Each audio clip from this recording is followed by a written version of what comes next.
Vous êtes allé récemment en Iran et il semble que l'un des principaux objectifs de l'administration Trump, avec ce vaste renforcement militaire en Asie de l'Ouest près de l'Iran, soit, comme l'a rapporté le Washington Post, de mener une guerre limitée contre l'Iran, quelque chose qu'il pense pouvoir conduire à un soi-disant changement de régime là-bas. Comment avez-vous trouvé l'Iran? Quelle a été votre expérience sur place? À quel point pensez-vous que cet objectif soit réaliste pour l'administration Trump?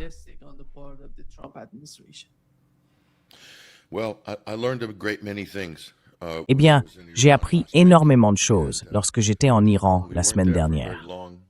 Nous n'y sommes pas restés très longtemps.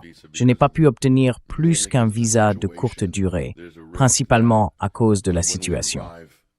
Il y a un risque qu'en cas d'attaque des États-Unis, l'espace aérien soit fermé. Les États-Unis pourraient attaquer les aéroports, vous savez, donc les avions seraient cloués au sol et nous serions essentiellement bloqués là-bas. Ce fut donc une courte visite la semaine dernière, mais j'ai beaucoup appris. Je pense que la chose la plus importante, tant au niveau du gouvernement que de la société, c'est que le pays est prêt pour la guerre. C'est évident. Mais la vie continue normalement au quotidien. Quand vient le moment de se mobiliser, quand l'État doit faire ce qu'il a à faire et que le peuple doit faire ce qu'il a à faire, ils s'y mettent simplement et passent dans ce mode.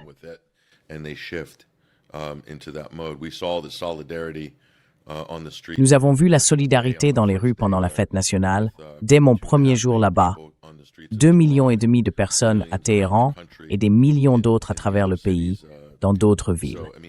Donc d'un point de vue sociétal, ils comprennent ce qui se passe et pourquoi cela se passe. C'est une guerre d'agression non déclarée, menée par les États-Unis. Le fait est que, si l'on y regarde de plus près, il y a eu un changement dans la position politique extérieure de l'Iran, fondée sur les déclarations du ministre des Affaires étrangères. Et il est très clair qu'il n'y aura pas d'échange limité et symbolique de frappe pour que, vous savez, Trump puisse s'en aller en disant « Nous avons remporté une victoire ici, nous avons anéanti leur programme nucléaire », comme il l'avait dit en juin.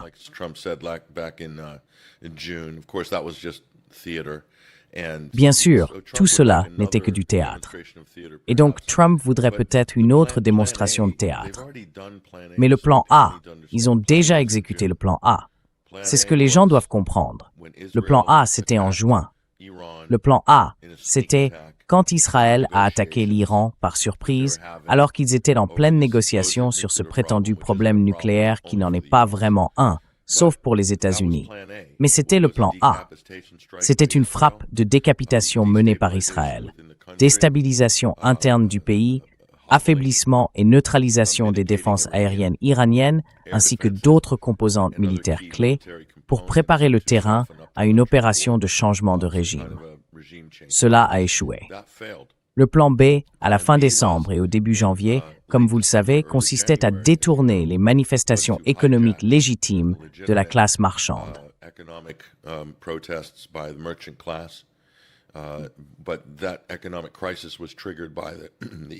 Mais cette crise économique a été déclenchée par le rétablissement des sanctions de l'Union européenne et une attaque spéculative orchestrée contre le rial iranien afin de provoquer une dévaluation de la monnaie, un effondrement d'environ 40% avant Noël.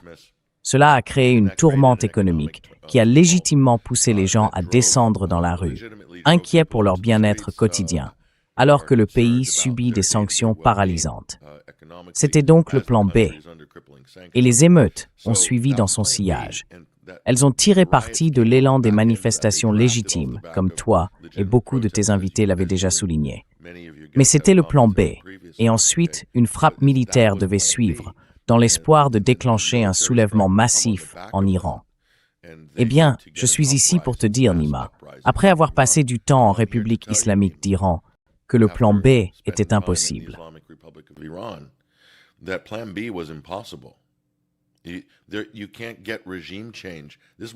Vous ne pouvez pas obtenir de changement de régime. C'est ce que les Américains ne comprennent pas. C'est ce que la classe médiatique américaine ne comprend pas. C'est ce que les experts politiques et tous les commentateurs des groupes de réflexion qui interviennent sur toutes ces chaînes ne comprennent pas. Le gouvernement de Téhéran agit avec le consentement du peuple. C'est une révolution islamique. C'est un gouvernement révolutionnaire et il dispose du consensus, de l'approbation et de la permission de gouverner de la part du peuple. C'est dans le titre Nima. Il est écrit République. République. Chaque poste est démocratiquement élu dans ce pays, à l'exception du guide suprême qui est choisi par un conseil d'experts. Mais chaque échelon du gouvernement national, régional et local est démocratique dans le cadre d'un système républicain, lequel est uni par sa propre structure constitutionnelle.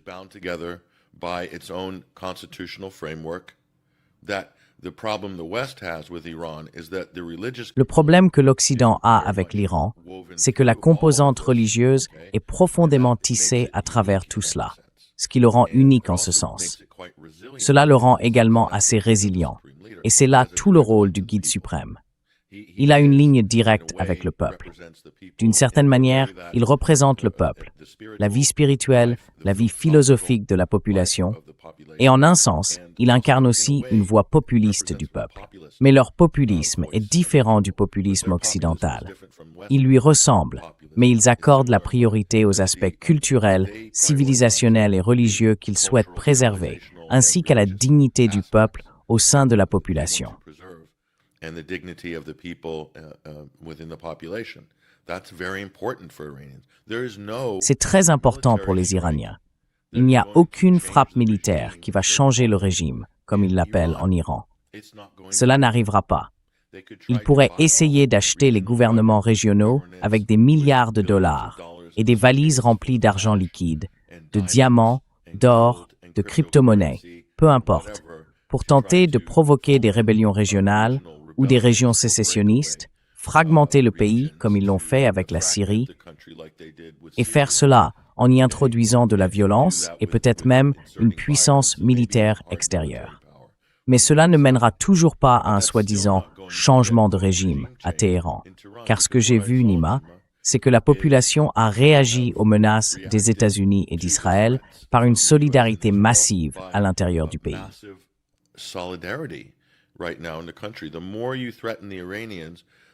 Plus vous menacez les Iraniens de cette manière, plus la société se soude. C'est ce que j'ai constaté. D'accord. Donc, quel que soit leur plan, s'ils pensent pouvoir effrayer la population au point qu'elle rejette tout ce qu'elle a construit au cours des 47 dernières années, je ne dis pas qu'il n'y a pas d'opposition en Iran. Il y en a, absolument. Mais il existe une pluralité d'opinions et de points de vue, de la capitale Téhéran jusqu'à l'ensemble du pays. Et ils tolèrent le dialogue politique, le débat, l'opposition. C'est le cas. Comme tu le sais, Nima, tu as été récemment en Iran. Il y a beaucoup de formes d'opposition à travers tout le spectre. C'est quelque chose d'acceptable en Iran.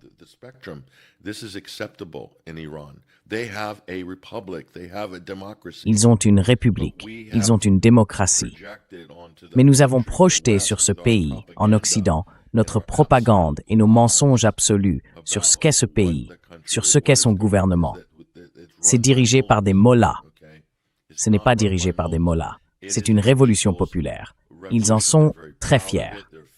Ils sont farouchement indépendants et farouchement favorables à la souveraineté nationale. Farouchement favorables. Vous n'auriez pas survécu à 47 ans de sanctions, surtout au cours des 10 à 15 dernières années. Des sanctions paralysantes.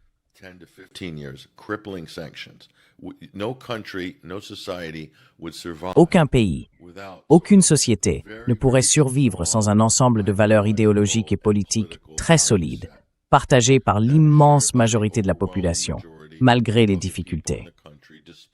Si un pays occidental subissait le type de pression économique et de sanctions que l'Iran a endurées, il s'effondrerait en moins de 12 mois. Les gouvernements s'écrouleraient. N'importe quel pays occidental. Il ne pourrait pas le supporter. Ce serait tout simplement le chaos. Ainsi, le niveau de résilience, de détermination et aussi de solidarité découle du fait que les gens prennent conscience de ce qu'ils ont accompli collectivement depuis 1969 en termes d'amélioration globale de la vie et des infrastructures. overall improvements of life infrastructure. There's so many things that have been added. Il y a tant de choses qui ont été ajoutées et qui ont profité à la majorité de la population. Des choses qui n'étaient pas disponibles sous le régime du monarque fantoche soutenu par les États-Unis, le Shah. Et malgré les difficultés économiques, la pression qu'ils subissent et l'embargo, ils veulent toujours poursuivre leur voie. C'est leur pays, c'est leur projet. Le peuple, le guide suprême et le gouvernement sont censés refléter la volonté du peuple. Et les gens comprennent qu'ils sont les victimes et les cibles d'une guerre économique menée par les États-Unis, Israël et les Européens, qui cherchent essentiellement à détruire toute nation indépendante sur le territoire iranien. Ils veulent un État client, ils veulent le démilitariser, et ainsi de suite. Donc pour en revenir à ta question initiale, Nima, le point est le suivant. Quel est l'objectif des États-Unis?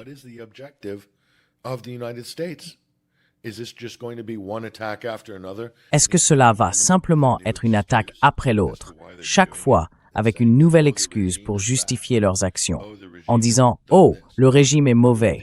Oh, le régime a fait ceci. Oh, le peuple iranien mérite bien mieux », dit Marco Rubio et ces gens-là. Ou qui d'autre dit cela? C'est Lindsey Graham. Ce n'est pas à nous de décider ce que le peuple iranien doit faire. Nous allons simplement les aider en les bombardant jusqu'à les réduire en miettes, les aider à avoir un nouveau gouvernement. C'est, je veux dire, une totale criminalité, une folie totale. C'est une criminalité ouverte de la part des États-Unis. Je veux dire, si un général nazi pendant la Seconde Guerre mondiale était passé à la télévision mondiale et avait dit les choses que Lindsey Graham dit en parlant de la Pologne, de la Tchécoslovaquie, de la Biélorussie et de la France, il y aurait eu un tollé mondial, non?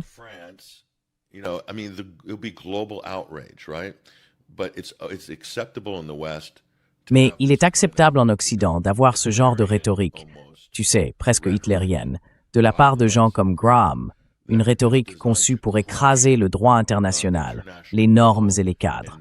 C'est du pur impérialisme, et il ne donne même pas de raison à cela. C'est simplement, nous allons le faire parce que nous le pouvons.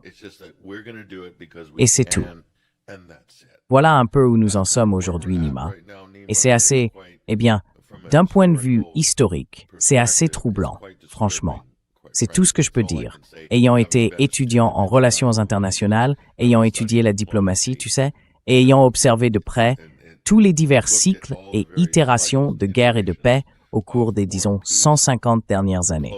Je trouve cela sans précédent, franchement.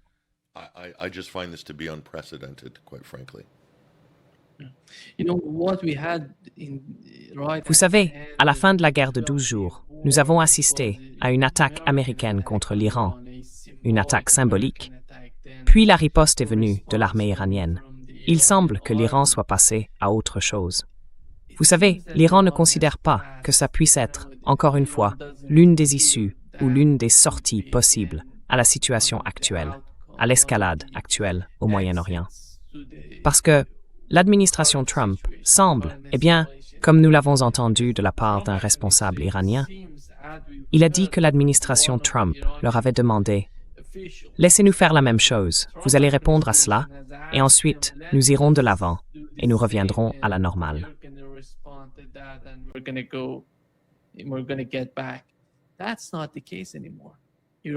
Ce n'est plus le cas aujourd'hui. L'Iran sait que ces cycles de guerre continueront à se répéter encore et encore s'il les laisse faire. Et ce qui se passe dans l'Iran d'aujourd'hui, comme vous l'avez mentionné, est quelque chose de... vous savez, beaucoup de gens affirment que le pays est dirigé par des mollahs. C'est incroyable. C'est incroyable. Il faut comprendre qu'ils ne connaissent même pas un seul angstrom de ce qui se passe réellement en Iran. C'est incroyable. Je ne sais pas ce que nous pouvons faire pour les informer. J'essaie de faire de mon mieux, mais c'est impossible. Le niveau d'ignorance est si épais qu'on ne peut tout simplement pas le percer.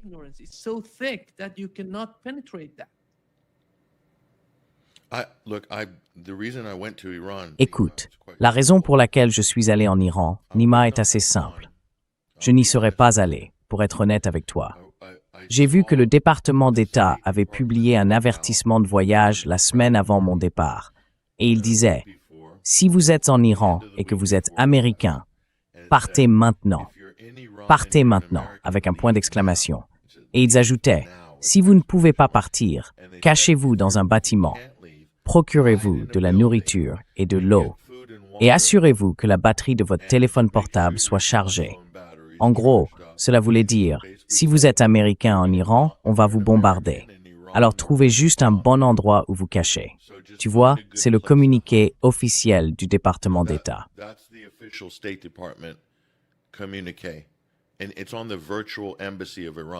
Et c'est sur l'ambassade virtuelle de l'Iran, ce qui est un peu une blague. Vous savez, ce n'est qu'un site web. Cela montre à quel point ce récit est fragile. Alors, quand j'ai vu ça, je me suis dit qu'il fallait que j'aille en Iran. Je pense que c'est vraiment le moment d'y aller. J'en ai eu l'occasion, donc j'ai demandé une accréditation là-bas. Comme toute la presse, il y avait des médias traditionnels qui faisaient des reportages absolument horribles, Nima, de Sky News et de la BBC.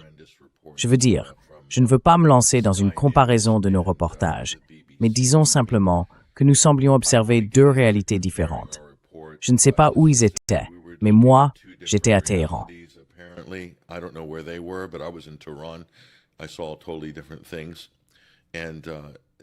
J'ai vu des choses totalement différentes.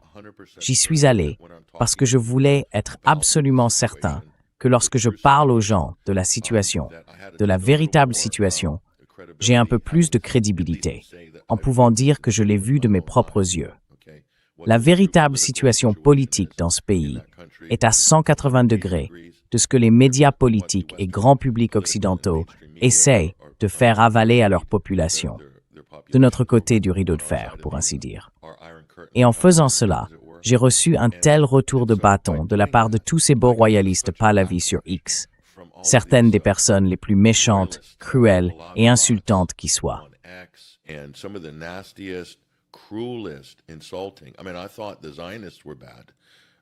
Je veux dire, je pensais que les sionistes étaient terribles avec leurs attaques après le 7 octobre, je veux dire.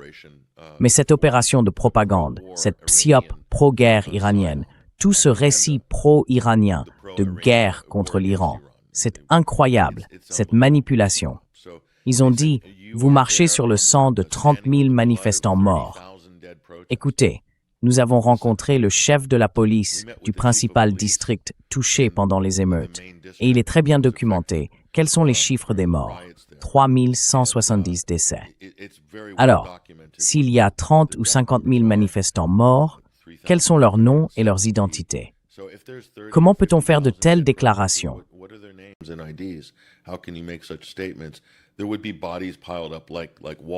Il y aurait des corps empilés comme des murs le long des rues de la ville. C'est une plaisanterie totale. Cela montre à quel point le public occidental est complètement endoctriné, au point de croire à la propagande d'atrocité la plus insensée et inventée, qui ne correspond même pas à la réalité physique. Ils avalent cela parce que, pour une raison ou une autre, cela fait du bien à certaines personnes. En Occident, ils se sentent bien en absorbant cette propagande, car cela les aide à se sentir moins coupables du fait que leur gouvernement mène une autre guerre d'agression non déclarée. C'est aussi simple que cela.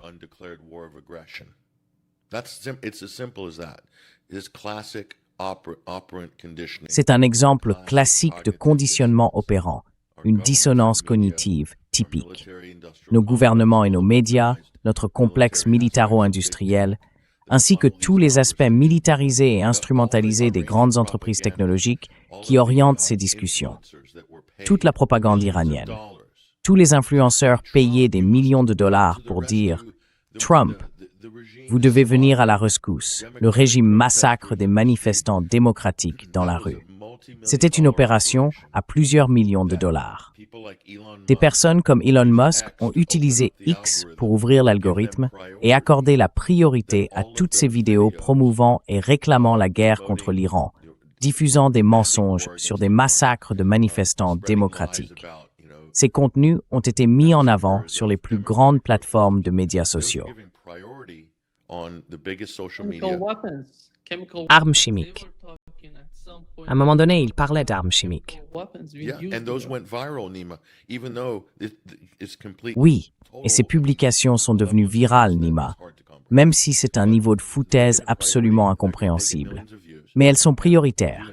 Elles obtiennent des millions de vues. Et toi et moi, même avec une analyse de terrain, nos tweets sont limités. X est le pire contrevenant. Le X d'Elon Musk est devenu en gros un bras de l'armée, et beaucoup de ses entreprises le sont aussi. Il est pro-guerre, il facilite la guerre. Sa plateforme est privée et elle facilite les opérations militaires. L'appareil d'information et de propagande étouffe la parole des journalistes indépendants qui s'opposent à cet agenda, et il promeut des mensonges et de la propagande favorable à Israël et à la guerre, des points de vue néoconservateurs. Tout le monde le sait, en fait.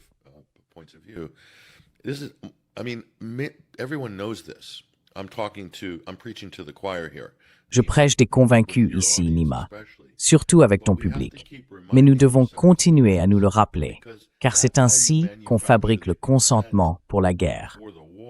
La guerre ne pourrait pas avoir lieu autrement. Trump ne pourrait pas s'en tirer en faisant cela. Il n'y a aucune résistance de la part des démocrates à Washington. Il n'y a pratiquement pas d'opposition, à part une poignée de membres du Congrès, consciencieux comme peut-être Thomas Massie ou Ro Khanna, un républicain et un démocrate. Tout le monde est mort de peur.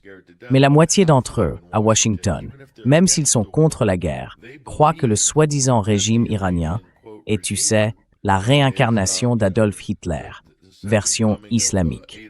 Je veux dire, ils y croient vraiment, et ils croient à tous les mensonges qui ont été répétés sur Fox News.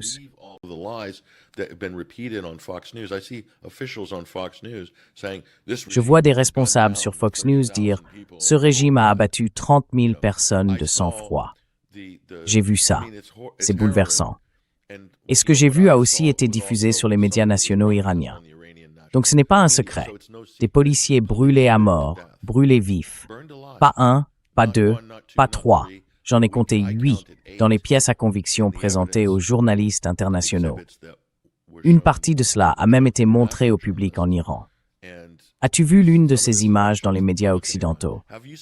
Parce que les chaînes occidentales pourraient y avoir accès simplement en rediffusant les médias iraniens. Je veux dire, des bus brûlés, des camions de pompiers, des ambulances, des cliniques médicales, des gens abattus. Je crois qu'il y a même eu une tentative de décapitation. Il existe des vidéos où on les voit battre des gens après les avoir incendiés. There's video of them beating people after they set them on fire. Police, unarmed police.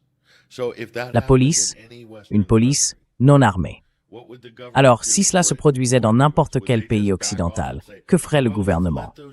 En Grande-Bretagne ou aux États-Unis, se contenterait-il de reculer et de dire « Eh bien, laissons ces manifestants démocratiques continuer à brûler vifs nos policiers, à incendier nos hôpitaux, à brûler des mosquées et des églises. Laissons-les exprimer leurs opinions démocratiques, leurs frustrations. » Ce n'est pas ainsi que cela se passerait. Nous avons vu comment cela s'est passé. Même si vous êtes un simple passant innocent dans le Minnesota, vous pouvez être exécuté dans la rue par l'ICE. Voilà comment l'Amérique gère sa dissidence dans une soi-disant démocratie.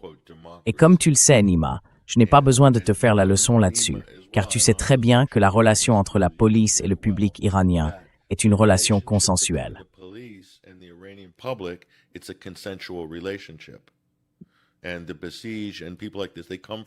Et les Bassidji et les gens de ce genre viennent de leur propre communauté. Ce sont, d'une certaine manière, une sorte de force populaire. Ensuite, il y a différents niveaux de maintien de l'ordre, mais ils sont là avec le consentement des gouvernés pour préserver la paix, pour maintenir l'ordre. Je veux dire, nous avons désormais en Occident un véritable État policier à bottes, avec une surveillance totale, surveillance numérique, technosurveillance, où nous sommes suivis à chaque fois que nous mettons un pied dehors. En fait, même avant de quitter la maison, nous sommes déjà suivis. Ils n'ont pas ce système là-bas. Ils n'ont rien de comparable à l'État sécuritaire totalitaire et autoritaire qui, chez nous en Occident, est principalement dirigé contre nous, soi-disant au nom de la lutte contre le terrorisme et de la garantie de la sécurité.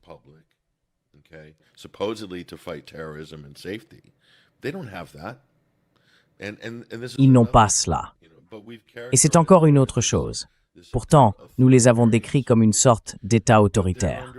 Mais ils sont maintenant sous menace. C'est un état d'urgence. Cet État ne peut pas se permettre de faire des sacrifices. Vous savez, il y a certaines choses qu'il faudra mettre de côté, sur le plan social et politique, pour se concentrer sur le fait que les États-Unis préparent une attaque militaire sans précédent contre le pays. Et Israël est là, en arrière-plan, tandis que les États-Unis jouent cette comédie du bon et du mauvais flic avec Israël en public. Comme « Oh, nous ne sommes pas sûrs ». Israël n'est pas sûr de la manière dont il va intervenir dans cette situation, ou s'il doit laisser les États-Unis s'en charger.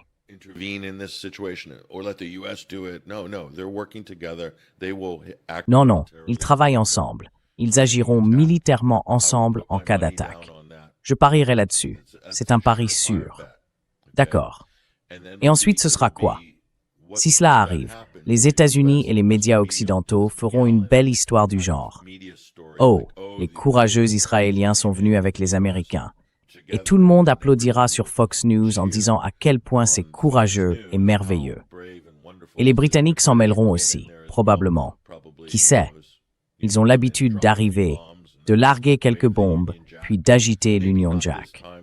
Peut-être pas cette fois, car le gouvernement britannique a déclaré publiquement, du moins, qu'il n'autoriserait pas l'utilisation de ces installations à Diego Garcia, par exemple, pour une attaque contre l'Iran.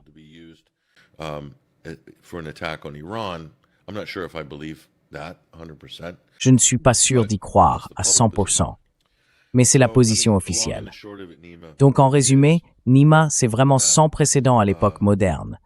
Un tel niveau de renforcement militaire sans même un faux prétexte pour le justifier.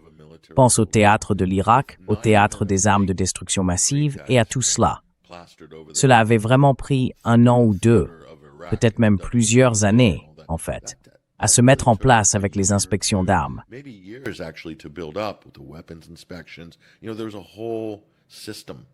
Tu sais, il existe tout un système conçu pour amener progressivement le public à suivre le mouvement, pour au moins créer une sorte de récit de surface qui semblait plausible à certaines personnes. Que Saddam avait eu des armes de destruction massive par le passé. Il avait des armes chimiques. Il en avait déjà utilisées. Donc, au moins, il y avait des preuves qu'il en avait eu à un moment donné, ce dont on l'a ensuite accusé de toujours disposer, même s'ils n'en ont trouvé aucune après avoir attaqué, envahi et occupé l'Irak. L'Iran n'a pas d'armes nucléaires. Il n'y a aucune preuve qu'il en ait. L'évaluation du renseignement américain lui-même dit qu'il n'en a pas. Alors, de quoi diable Donald Trump est-il en train de jacasser, à part le fait qu'il ne fait que, tu sais, régurgiter mensonge après mensonge à ce sujet?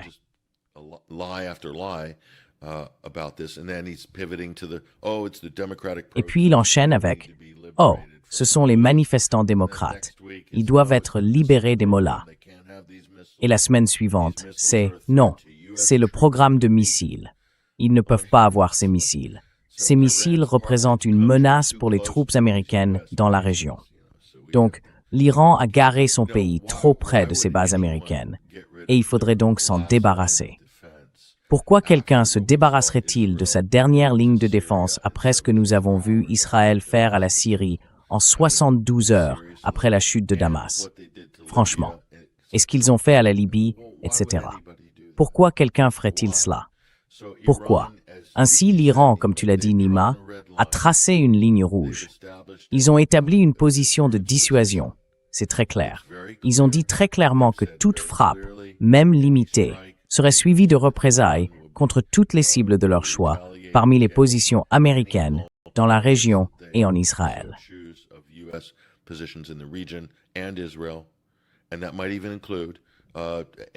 Et cela pourrait même inclure toutes les cibles concernées, y compris Diego Garcia, pour être tout à fait franc. C'est peut-être la raison pour laquelle les Britanniques ont fait cette déclaration. Et peut-être même que Chypre ne serait pas exclue, car, comme vous le savez, Chypre serait l'une des zones clés d'opération pour défendre Israël et permettre, par exemple, aux avions israéliens de quitter Israël pendant une salve de missiles depuis la base aérienne de Nevatim ou l'endroit où leur flotte est stationnée. Ils essayent généralement d'exfiltrer et de mettre certains de leurs équipements en sécurité à Chypre, à la RF Akrotiri ou sur la base américaine là-bas, afin d'éviter de perdre davantage de moyens militaires en Israël en cas de riposte iranienne. Donc tout cela est envisageable. Vous savez, c'est un grand risque pour Trump, transformer cela en guerre régionale.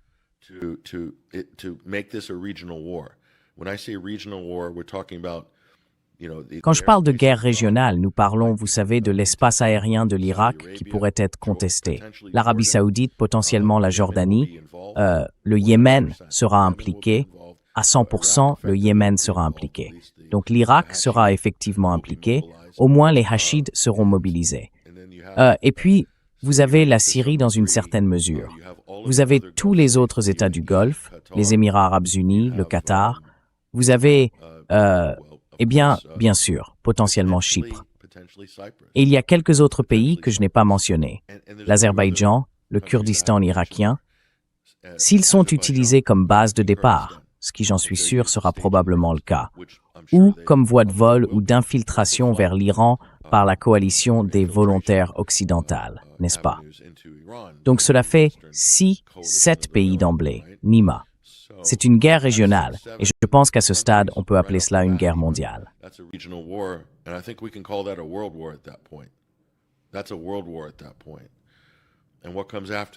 À ce stade, c'est une guerre mondiale. Et que se passe-t-il après cela? On est très proche de la Fédération de Russie, là. On est très proche de la Chine, là. Le Pakistan aura inévitablement un certain intérêt dans l'issue de tout cela, pour ses propres raisons. Donc je vois beaucoup de risques, Nima. Et je me demande, quels sont les bénéfices pour les États-Unis? Quels sont exactement les bénéfices, à part une brève montée de dopamine pour le mouvement MAGA, pour tous les charlatans de Fox News, pour le lobby israélien, pour Mark Levine, et tu sais, pour un certain Lindsey Graham, qui est actuellement dans un état d'extase.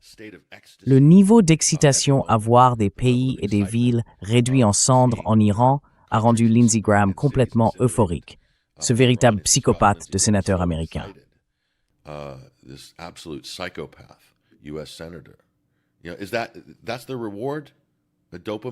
C'est ça, la récompense. Une montée de dopamine pour le complexe militaro-industriel et le lobby sioniste. Voilà tout. C'est ça, le côté positif, Nima. Le côté négatif est bien trop vaste pour être énuméré. Et je ne parle même pas de la possibilité qu'une riposte iranienne soit perçue comme une grave, très grave, tu sais, transgression par l'Occident. Comment osent-ils, les Iraniens, frapper toutes nos bases militaires? Comment osent-ils couler nos navires dans le golfe d'Oman? Nous allons répondre avec une arme nucléaire tactique ou peut-être une ogive stratégique et leur donner une vraie leçon, leur montrer qui commande. Voilà à quoi se résume l'analyse de politique étrangère de notre département d'État américain. Montrons-leur qui est le patron. Voilà, c'est ça, les relations internationales aujourd'hui.